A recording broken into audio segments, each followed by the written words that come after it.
You gotta be kidding me, Oda. Okay, hey everybody, how you doing? Teching here. Barry's still a vampire. Play the thing. But other things taking missed in the chapter. Yeah, alright. So in the last chapter, I mean, there was a couple of things that happened. Zoro clashed with one of the Gorosei. We'll talk about that eventually. We need more important matters to be discussed here, okay? In the very first panel of the chapter, like literally, like we have the cover story with Yamato, and then very first panel of the chapter, we're at Hachinosu, the pirate island, right? And I keep telling myself, I need to look in the background of these shots, all right? Even if it's just like, all right, it's Hachinosu, there's a couple of random pirates in the foreground, you know, it doesn't matter. I don't need to look any further than that, right? No, I really need to start doing that, because when you don't pay attention to every little detail Oda draws in his story, you miss revolutionary things like the return of the damn Krieg pirates! Don Krieg is back! Krieg! And Geen! And Pearl! They're all back! They're back! And very first panel, panel 1, page 1, they're there, okay? So, dude, you know what? And if I miss that when I review it, I'll usually pick it up when I'm editing, right? This time it went double pass, like right over my head, okay?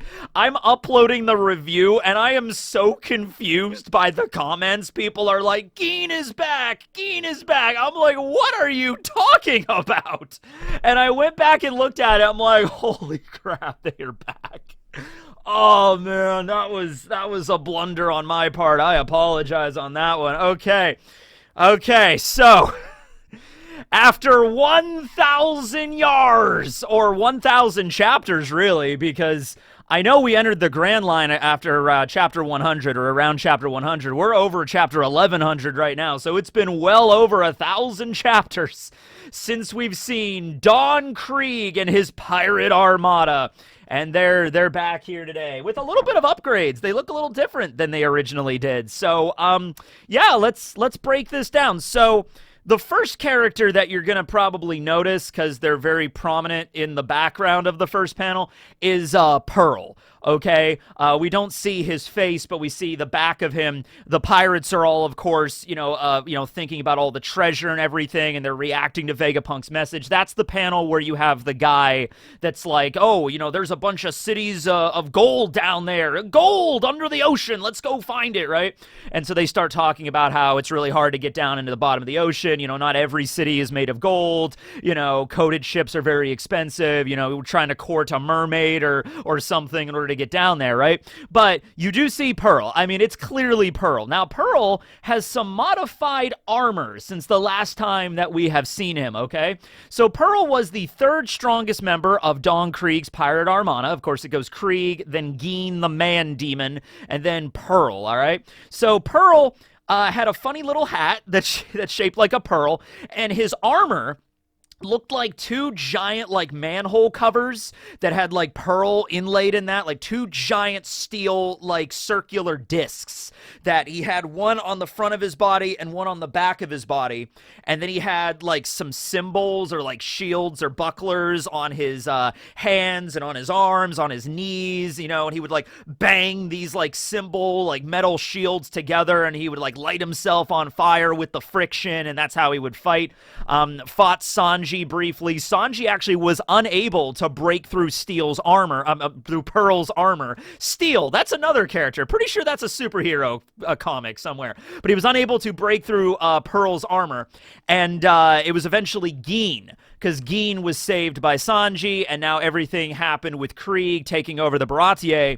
So Geen was like, all right, you know what? If anybody has to kill Sanji, it's going to be me. I'm not going to let Pearl do it.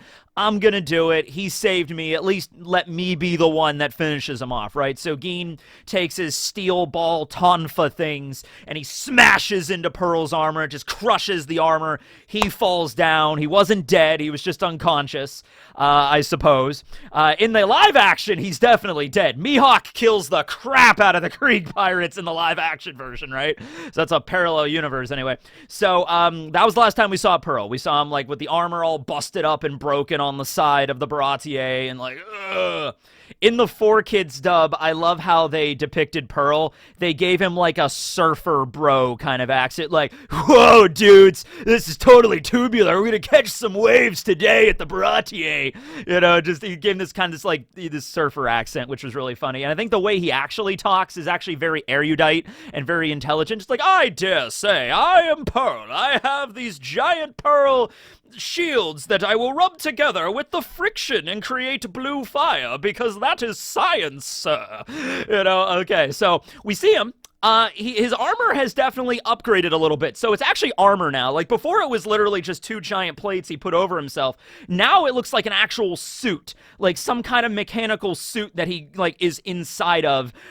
His like gauntlets or like the shields on his arms also look a little different. They're not just shields you slide on. It's like some kind of device that you put your whole arm into. And it's like that. So I'm sure there's like a cache of weapons. Remember, Krieg's entire like his motif, his gist of his crew was like, oh, I have like guns and weapons and stuff like that everywhere. Like Krieg's armor opened up to have cannons and like flamethrowers and gas bombs and poisonous sticks and shuriken explosives. He had that extra cape that was made of like spikes that Luffy just punched right through. You know, he had a bunch of kind of like gear and stuff. That was the whole idea, right?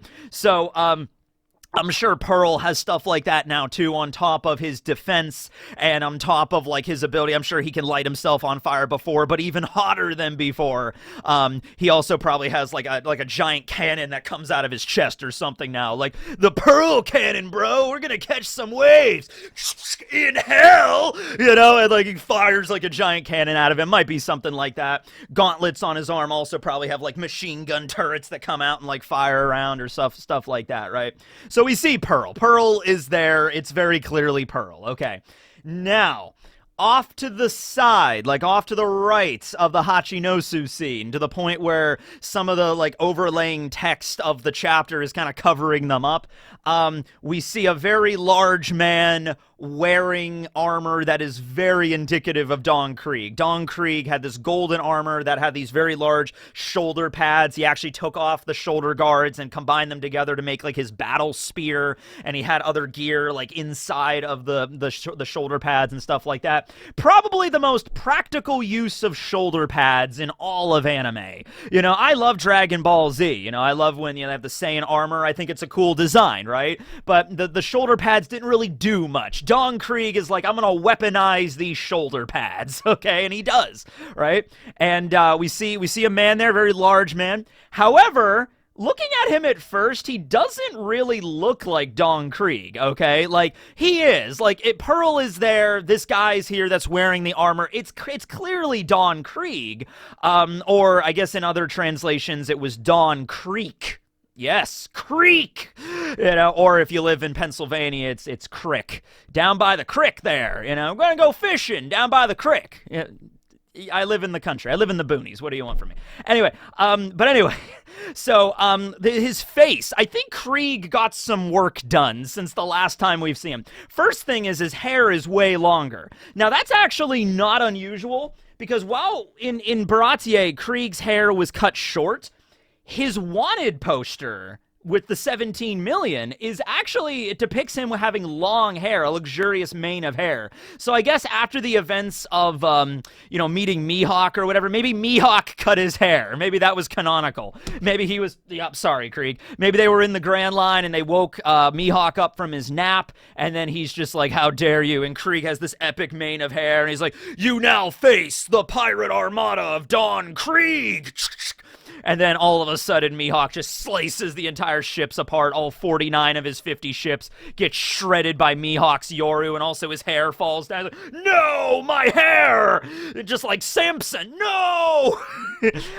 So I guess Krieg does prefer to have longer hair because we've seen him before, so that fits. That's fine.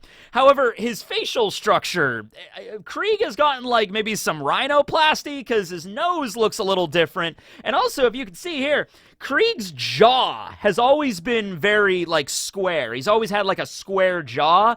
Krieg, in the last chapter, his jaw is like Frankie's. Luffy punched him really, really hard, and then he used the Gum Gum Uno sledgehammer to, like, bash him into the side of the freaking Baratier, and that's how he won the fight. So maybe Krieg's face got a little discombobulated in that. I mean, look, Usopp got super buff during the time skip. Nami went up a few cup sizes during the time skip.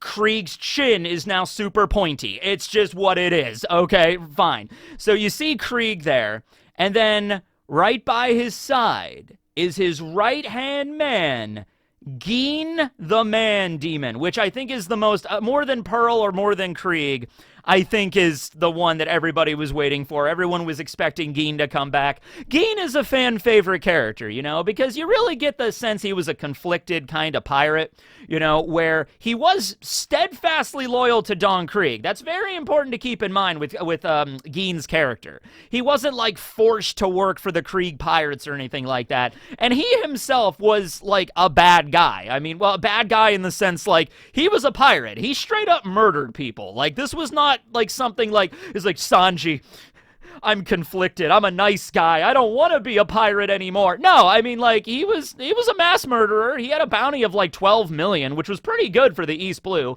Krieg's was 17 million, right? So, you know, he was pretty good. You don't get the title Man Demon for going easy on your opponents, right? But despite this, despite the fact he was a murderer and a pirate and everything like that, and he worked for Krieg, Sanji took pity on him. Sanji gave him food when he was starving, when at that point probably anybody else would have just been like, let that guy die. He's reprehensible. He's a pirate. He's a criminal. He's a mass murderer. Just let him starve to death, right? Sanji was like, no, I'm going to give him some delicious fried rice, which you can actually make in Sanji's cookbook. Anyway, here's some fried rice, and then Gin eats it, and he starts crying and just like, why would you give mercy to a wretch like me, right? But then, you know, everything comes to a head. He goes back to Krieg, and he tells him about the Baratier, and he's a little conflicted over that, but it's still his captain. So even by the end of the arc, you know, it's not like Gin is like, you know, screw the Krieg pirates, let them die. I will work at the Baratier with Zeph and the rest of the cooks. Like, no. At the end, Gin is still loyal to his crew. He's like, look, I've done a lot of horrible things in my life. I'm loyal to Krieg. I don't know what their story is, how Krieg and Gin, like, met or anything like that. Maybe they were just a bunch of horrible people, and they decided to, like, hey, let's get together, form a pirate crew, and keep on doing horrible things to people. And Gin was like, all right. With Gin, you really get the impression he feels like he's too far gone. He feels like, I've made a lot of horrible decisions in my past. I've wrote out too many checks. You know what I mean? I can't really go back on this. I can't seek redemption. I'm just gonna double down. It's like, this is the life I chose for myself. I'm a pirate now, and I'm not going to go back from that. I'm going to keep going forward, and just because maybe from Gin's perspective, this is what makes sense to me.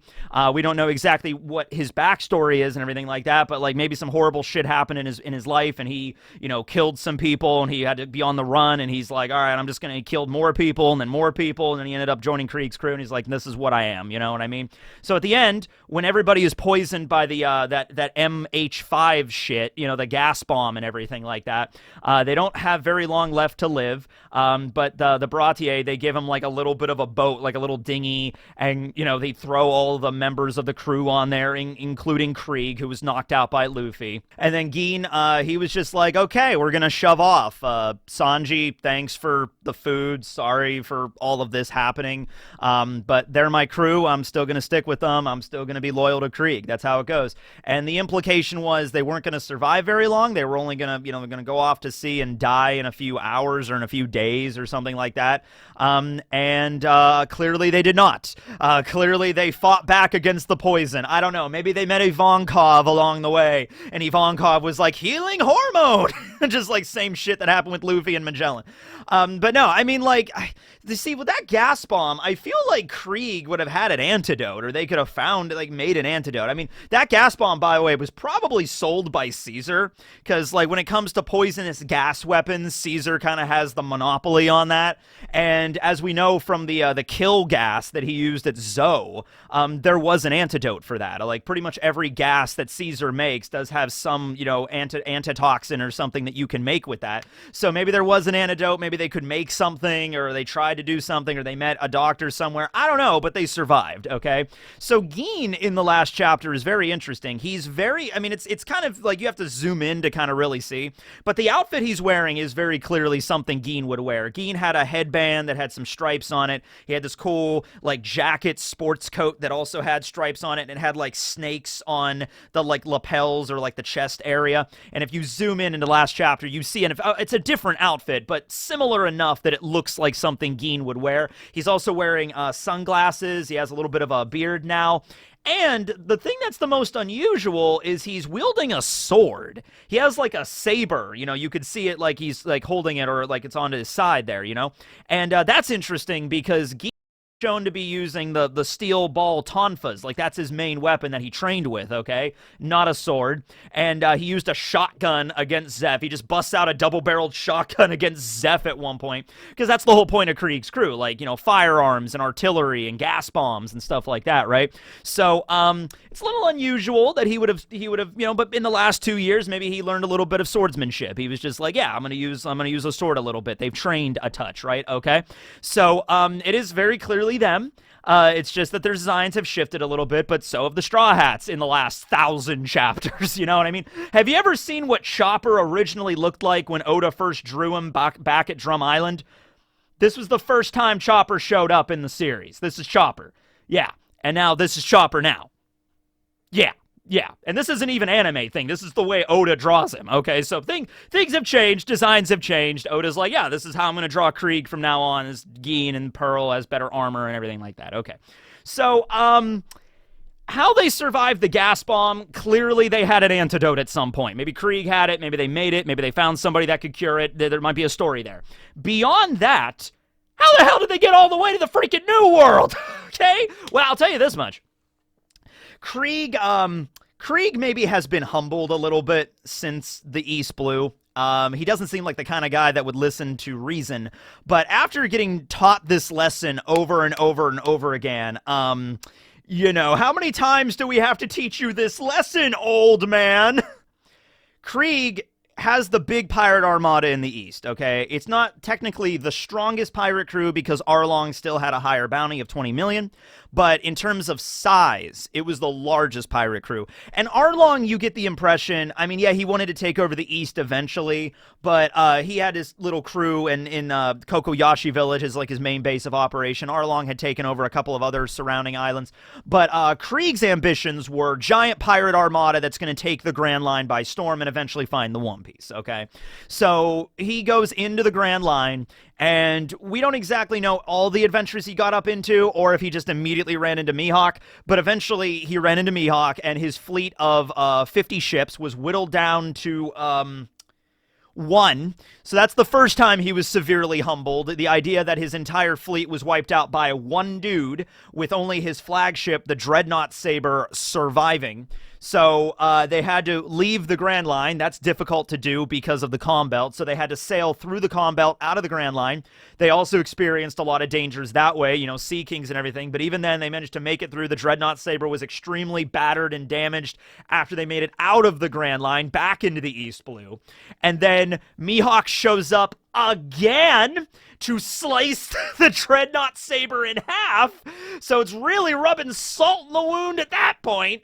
And then on top of that, then Luffy hammers him into the ground. All right. So how many times was that? Like, Mihawk in the Grand Line, the Calm Belt definitely dealt with some threats. Mihawk again at the Baratier, and then Luffy pile driving Krieg into the dirt. So that's 4 times the Krieg pirates have been humbled probably within a time span of like a month, okay? So, yeah, the last two in the same day. So at that point, maybe Krieg would have learned a lesson or two. I hope he would have, right? I hope he wouldn't have just been like, whatever, we're going back. I mean, clearly they went back, but, you know, maybe Geen had a conversation with him or something, and he's like, hey, look, Captain, I'm still loyal to you, but we got to do this a little differently if we hope to survive. So, you know what? The smartest thing for Krieg's crew to do, smartest thing, as soon as they were cured of that gas, of the poisoning, right? Train harder than you ever have before, okay? Because up until now, Krieg relied on a lot of, well, not necessarily gimmicks. I mean, he was decked out like a freaking armory, so that was firepower there, but you gotta have more than that. You gotta have more than just quantity. You have to have quality in a pirate crew. You can't just grab any random pirate, throw them on your ships, and have like, okay, we're a fleet. If it's just a bunch of ants, they're gonna get blown away in that storm. You need to have a lot more stronger, you know, fighters and stuff like that. So maybe after they got cured from their poisoning, Krieg's crew hit training camp, and they hit it hard, all right? You know, they're like, Geen started working out, Pearl's working on new armor, you know, Krieg is like hitting the gym, he's just like, oh, damn, Mihawk, and he has like a bunch of punching bags, one's of Mihawk, one's of Luffy, one's of, you know, like Sanji, and he's like, okay, let's do this, you know, like they're working hard, all right? And you know what? Ultimately, I kind of like this, because people have kind of questioned, like, how did Krieg get all the way to the New World at the Hachinosu? Listen, do you know how much how much progress the Straw Hats made from the East Blue? Look at East Blue Luffy at, like, the Orange Town arc versus Sabaody Luffy. That's a time span of 10 months. Okay, now you might say like, or around 10 months, we don't know. It's less than a year. It was less than a year from when he left Dawn Island all the way to Sabaody, okay? And then Amazon Lily, and then Marineford, all like Marineford Luffy. All that's like less than a year, okay? And all the stuff that he was able to accomplish, and how much stronger he got. And then not to say anything about the 2-year time skip, right? So from the time Luffy defeated the Krieg pirates at the Baratier, I mean, they had all this time to train while the Straw Hats were out there gallivanting around in the Grand Line, and then in Paradise, and then the time skip happened. They had another 2 years to train, okay? Now, you could just say, in a lot of other manga, like, well, Luffy's the main character, the Straw Hats are the main cast, so they're gonna train and get stronger faster, stuff like that, right? Well, that's true, and Luffy is, you know, he has a really good devil fruit, and he's really ambitious, and he wants to become king of the pirates, and he trains really hard. Zoro trains really hard. He wants to be the greatest swordsman in the world. All that kind of stuff, sure. But if you could to just say flatly, like, only the Straw Hats can train and get that much stronger. Only the Straw Hats can train to go from East Blue level to New World level in less than, like, 2 years or something like that. Right now, the way the Krieg pirates are, clearly Luffy is stronger. Clearly Sanji is stronger than Pearl. Clearly Zoro is stronger than Geen, and Luffy is clearly stronger than Krieg, obviously. But to the point where if they shipped up big time and they realized what their weaknesses were, and Krieg was able to, like, look at himself in the mirror and be like, who are you, you son of a gun? You know, it's just like, you think you're worthless? You're not worthless. You're Don Krieg. Now you get back over there and you train and you get into the Grand Line and you show them the pirate armada. And Krieg's like, damn straight. He punches the mirror and he gets to work, right? Dude, you know what? Maybe they even had a devil fruit since then. We have no idea. It's been over 1,000 chapters. Krieg, Geen, Pearl, one of them might have a devil fruit power. They might have learned hockey. They might have really pushed it, okay? And so they trained like wild. They might have spent the rest of, you know, like the, I would say like part 1 One Piece, like while the Straw Hats were in Paradise, like before the time skip. They might have spent that entire time training, like in the East Blue, like not even going back into the Grand Line. And then somewhere during the 2-year time skip, maybe like after a year after the events of the Baratier or something like that, which would be like a couple of months maybe into the time skip. That's when Krieg and Geen finally decided, like, okay, we're ready. We're ready. We had our baptism by fire. We know what the Grand Line is like. We know the dangers that exist. Also, we kind of got unlucky running into Mihawk, like, right out of the gate, right? Like, that's not going to happen again. We rolled the dice and we ended up getting a 1, and Mihawk wiped out our fleet, okay? We learned pretty quickly how that place is. But we learned our lesson. We know what we're facing. We know what we're up against. We know how crazy the weather is. We know why it's called the Pirate Graveyard. We're going to train, and we're going to go back, and we're going to be prepared this time, okay? And that's what they did. And they went back into Paradise, and they made it all the way through that. And then they went through, I guess, Fishman Island, and they made it into the New World, okay? And they found refuge on Pirate Island, okay? So they trained really hard, and they managed to get there. I mean, within the amount of time that they were given, you know, almost probably close to 3 years from then when they were defeated by at the Baratier all the way up till now, I could see that, right? Oh, and then it probably is over 3 years because it's the time from East Blue to Sabaody,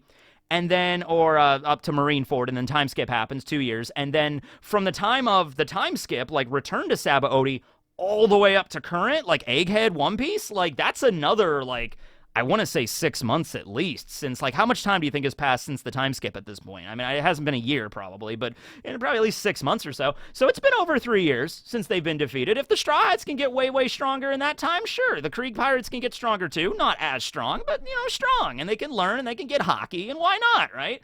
If they you know, change their outlook on the world, they could definitely have done that. Now, landing at the pirate island was definitely a smart idea because this is the safe haven for all pirates, and maybe this is another reason why they changed their goals of just like, hey, we're not the strongest pirate crew around. The New World, that's where the Yonko hang out. There's a lot of really strong pirates there. Maybe Krieg and Geen were smart enough to be like, all right, we need to ally with some strong pirates. We're not going to be strong enough to take the New World by storm. It's just not happening. That's a recipe for disaster, and we don't want to start all over again, right?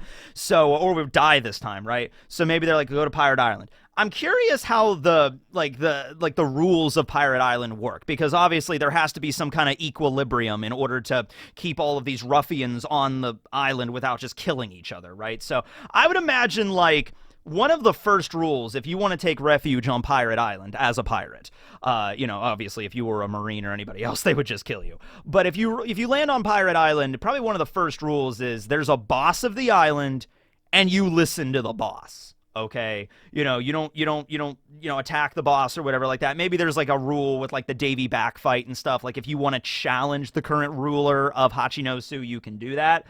But if you're just hanging out here and living here and drinking our booze and eating our food, you respect the status quo. You respect the head of the top of the hill, so to speak. And that used to be Wang Ji, and now it's currently Blackbeard, all right? So I would imagine if Krieg and Geen landed Hachinosu after Blackbeard took over, they'd be like, all right, welcome to Hachinosu. Here's your complimentary towel and gift bag. Here's your Jolly Roger gift bag.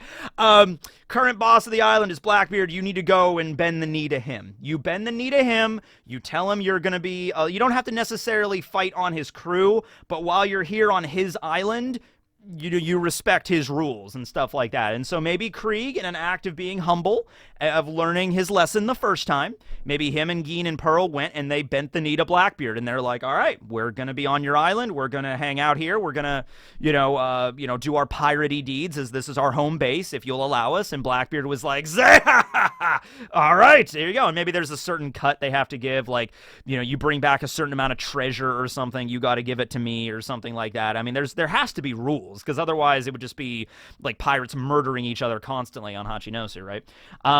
It's interesting we didn't see them during the attack with Sword. That would have been really cool. That would have been cool to see, like, Don Krieg step out and fight Prince Groose or something like that. That would be neat if Krieg steps out. But hey, maybe the fact we did not see them is also a tell of, like, they've learned their lesson and they know to spot a really strong enemy and not to screw with them. You know what I mean? Garp shows up and Galaxy impacts the island. What if Krieg and Geen saw that and they were like, yeah, no, we're not dealing with that. That's Vice Admiral Garp. Screw that shit. We're not at that level. We're not going to be able to beat that guy. Leave that to Captain Kuzan. He'll handle that. Leave that to the ex-admiral. We're not dealing with this shit, right? That would actually be really cool if they like learn their lesson and they're like now like, hey, okay, this enemy's beyond us. We're gonna stay in the back. It's not cowardly. It's just like we're not gonna win. You know, we go up to fight Garp. All that's gonna happen is we're gonna get punched in the face and die and explode, and we don't want that, right? So yeah. Now, are they gonna be doing much? Are they gonna be getting involved here? I don't know. I'm picturing at some point a lot of the pirates from Pirate Island are just gonna get together in a massive fleet and just go. Like, whenever Blackbeard makes his big move, it might be mobilizing all of the pirates on Hachinosu. A lot of them are people we've never met before. They're just kind of no-name pirates that are there. But hey, they're pirates that made it all the way into the New World. A decent way into the New World, too. Hachinosu is like midway, if not a little deeper into the New World. So these pirates that like Sword were fighting, they were no slouches. They weren't like random East Blue trash, okay? They were pretty strong in their own right, okay? So I think ultimately, Blackbeard, when he has all the pieces of the puzzle, everything that he needs, like the road poneglyphs, and maybe he has Pudding now that can maybe read the road poneglyphs and stuff, when he figures out everything he needs to, he's probably going to be like, all right, me hearties, I've been taking control of the Hachinosu. Now we mobilize. And, you know, with Avalo Pizarro having the island fruit, he might actually be able to move the island itself. Like, the entire island of Hachinosu becomes a ship, becomes a fleet that just moves forward, surrounded by pirate ships that all just move together.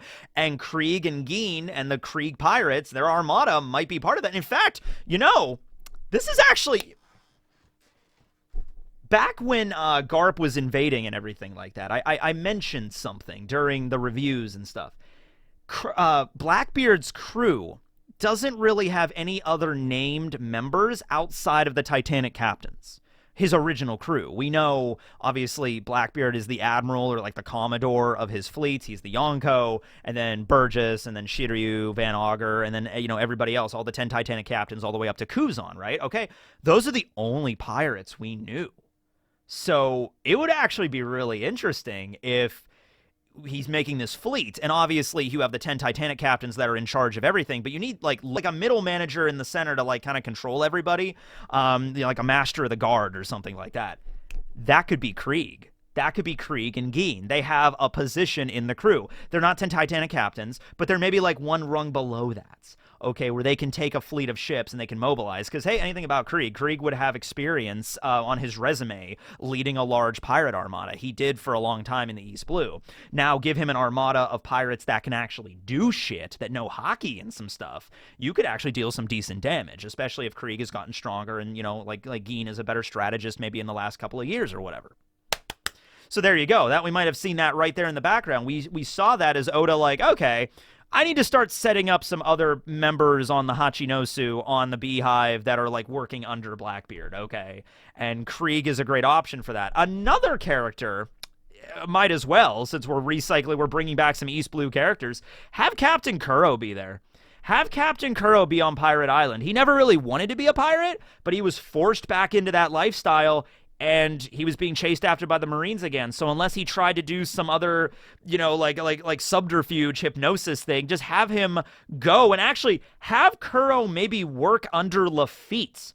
Because if, like, let's say Krieg works under Burgess or Shiryu, and then you could have Kuro under Lafitte because they're both hypnotists, you know, and Kuro doesn't want to be there. He doesn't want to be on Pirate Island and working for Blackbeard, but he's just like, you know, I screwed up my life. You know, I tried to do this whole thing with Kaya's inheritance and it didn't work out. And now I'm being chased after by the Marines and I can't get away from this life. So I guess I just got to deal with this right now. Have them do that. Why not, right? Bring back Kuro. Bring back Morgans, maybe. Yeah, bring back, not Captain. Well, no, wait. Which one's the bird? Big News Morgans is the bird. Captain Morgan is just the Captain Morgan.